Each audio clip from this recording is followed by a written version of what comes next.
हाल ही में इन दिनों में बिहार चुनाव के दौरान भी एक वर्ड बहुत ही चर्चा में है जो कि SIR यानी कि स्पेशल इंटेंसिव रिवीजन। ये होता क्या है, ये चुनाव संबंधी शब्द कैसे है और इसका जो लीडर ऑफ अपोजिशन है वो विरोध क्यों कर रहे हैं, वो इतना इस चीज पर, इस वर्ड पर क्यों भड़क रहे हैं कि सरकार SIR क्यों करवा रही है, इसमें घाटा ही घाटा, ये घाटा कैसे है और SIR होता क्या है, मैं इस वीडियो में आपको बहुत ही सरल शब्दों में बताऊंगा।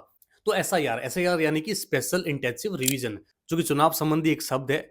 ये हमारे संविधान के 324 नंबर आर्टिकल में भी दिया गया है। और दूसरा, ये जन प्रतिनिधित्व अधिनियम 1950 में इसका जिक्र है, जिसमें धारा 21(3) में इसका जिक्र किया गया है, जिसमें मतदाताओं के पुनरीक्षण के संबंधित प्रावधान है। ठीक है, तो मेनली इंपॉर्टेंट ये बात SIR के बारे में हुई। अब SIR होता क्या है, जैसे कोई वोटर है, नया ऐड हो रहा है, 18 साल जब हुआ है और नया वोटर ऐड हो रहा है, किसी का नाम गलत है, कोई क्या है कि बहुत सारे पतों पर चेंज करके वो रह रहा है, या पता चेंज करके कर दिया और पुराना पता उसी में लिखा हुआ है, तो क्या होता है कि जो वोटर लिस्ट होती है ना, नई बनती है, मान लो उसका नाम भी गलत है, एड्रेस गलत है, तो कुल मिला के क्या होता है कि जो SIR क्या होती है, उसका नाम अपडेट करने के लिए कोई व्यक्ति छूट ना जाए इसके लिए, और 18 साल से जो ज्यादा अब जो ऐड हुए हैं उनके लिए SIR ये करवाई जाती है। हम मान सकते हैं कि एक मतलब इसका ये भी हो सकता है कि एक शुद्ध रूप से वोटर लिस्ट बनाना इसका उद्देश्य है। तो ये SIR का मतलब ये होता है। ठीक है, सिंपल भाषा में आपको मैंने बताया। तो SIR के मायने क्या हैं, SIR के मायने यानी कि उद्देश्य क्या है? देखो, ये पहली बार नहीं हो रही है, आपकी जानकारी के लिए बता दूं, ये पहली बार नहीं हो रही है। जैसा कि लीडर ऑफ अपोजिशन बहुत ही शोर कर कर ये बता रहे हैं कि ये ऐसा नहीं होना चाहिए, बिहार में क्यों करवाई जा रही है, चुनाव के दौरान ही क्यों करवाई जा रही है। तो ये स्वतंत्रता के बाद भी कई बार करवाई जा चुकी है। ये लास्ट करवाई गई थी हमारे देश में 2002 और 3 के आसपास ये करवाई गई थी। ये कोई नया नाम नहीं है, ये पुराना ही नाम है, क्योंकि फालतू लीडर ऑफ अपोजिशन इसको ज्यादा विरोध कर रहे हैं। और जैसा कि आपको पता है, बिहार चुनाव से पहले क्या हुआ था, ये SIR करवाई गई थी। आपको बता दूं, बिहार चुनाव में ना कुल कितने वोटर थे, 7 करोड़ 89 लाख से भी ऊपर के वोटर बिहार में थे। तो उसी दौरान क्या हुआ था, देखो यार, वहां पर रोहिंग्या भी रहते हैं, बांग्लादेशी भी आके रहते हैं, और भी हमारे देश में जो बाहर के लोग हैं वो आकर रह रहे हैं। तो सीधी सी बात है, बिहार में अपडेट करना बहुत ही जरूरी हो गया था। तो एक्स्ट्रा वोटर है या फर्जी वोटर है ना, वो कोई वोट ना दे सके, इसका उद्देश्य एक ये भी था। तो इसलिए SIR करवाई गई थी, जिसको लीडर अपोजिशन ने बहुत ही गलत तरीके से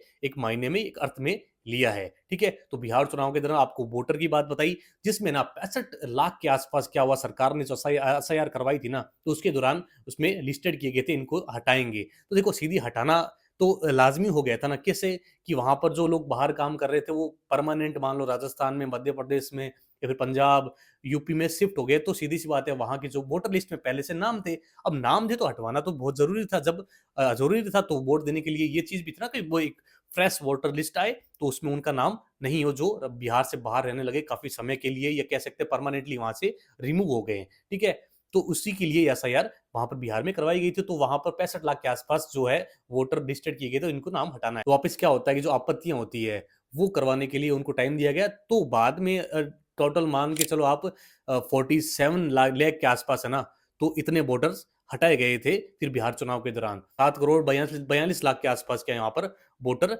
लिस्टेड हो गए जो वोट देने वाले हैं बिहार में। अब बिहार में चुनाव अभी हो भी रहे हैं ना, तो क्या हुआ कि इस चीज से बहुत ही फायदा मिला है। देखो यार, अब बताता हूँ आपको कि ये जो लीडर ऑपोजिशन है विरोध क्यों कर रही थी, ये विरोध क्यों कर रही थी। एक ये फर्जी सा कारण देते हैं। कौन सा कारण देते हैं कि जो दलितों पर ये इसका प्रहार है SIR का, महिलाओं को इनको इनमें से रिमूव किया जा रहा है, जो लोअर कास्ट हैं उनको भी रिमूव किया जा रहा है, ऐसा कहकर क्या जो अपोजिशन की जो पार्टी है ना, वो विरोध कर रही है। जो कि आपको बता दूं, देखो यार, कहीं भी वोटर रिमूव होंगे ना, तो सीधी सी बात है, वो भाजपा के भी होंगे, कांग्रेस के भी होंगे, और अदर जो पार्टीज हैं उनके भी होंगे। ऐसा कहीं नहीं उनके माथे पे लिखा है कि ये भाजपा का वोटर है, ये कांग्रेस का वोटर है। राहुल गांधी क्यों इस चीज को बार बार रिमार्क कर रहे हैं, वो बार बार इस चीज को टॉपिक छेड़ रहे हैं कि ये भाजपा के वोटर जो उनको ऐड कर रहे हैं वो कांग्रेस के हटा रहे हैं। भाई सीधी सी बात है, कांग्रेस का वोटर कैसे पता लगेगा आपको, जब वोट देने के बाद ही पता लगेगा ना कि भाई जीतेगा या हारेगा। और फालतू वो वोट चोरी का इल्जाम भी लगाने, अभी आपने सुना ही होगा कि बिहार चुनाव के दौरान ही क्या, वो हरियाणा का जो वोट चोरी का वो आरोप लगाया था भाजपा, और आयोग पर, जो इलेक्शन कमीशन का जो आयोग है उस पर लगाया गया था। तो फालतू में ये जो रीजन दिया उन्होंने कि महिलाओं को, दलितों को, लोअर कास्ट को जो रिमूव किया जा रहा है, भाजपा की हटेगी, भाजपा के भी वोट हटेंगे, कांग्रेस की भी हटेंगे, तो उसमें कोई फ़ायदा नहीं होने वाला। जो फ़ायदा है एसआईआर से यही होगा, जो फर्जी वोटर रहे हटेंगे। बांग्लादेश के, नेपाल के, जो भी अदर हैं, जो सीधी-सी बात है हटने वाले हैं, उसी से इन वोटर लिस्ट में फ़ायदा होगा। और अभी हाल ही में क्या हुआ, इलेक्शन कमीशन ने यह भी कह दिया है कि 9 और राज्यों में और कुछ यूटीज़ में, यानी कि यूनियन टेरिटरी हैं, जो केंद्र शासित प्रदेश हैं, उनमें भी क्या है, ये एसआईआर करवाया जाएगा, एसआईआर 2.0, जो कि बिल्कुल सही है। कैसे सही है? क्योंकि यहाँ से देखो यार, यहाँ जैसे मैंने बताया बांग्लादेशी होंगे, नेपाल के होंगे, रोहिंग्या होंगे, तो उनको हटाया जाना बहुत ही ज़रूरी है।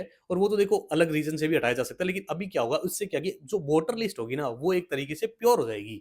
प्योर हो जाएगी, तो वो वोट जो वो ही दे पाएँगे, जो लीगली रूप से क्या है, एप्लीकेबल है, तो वो ही वोट दे पाएँगे।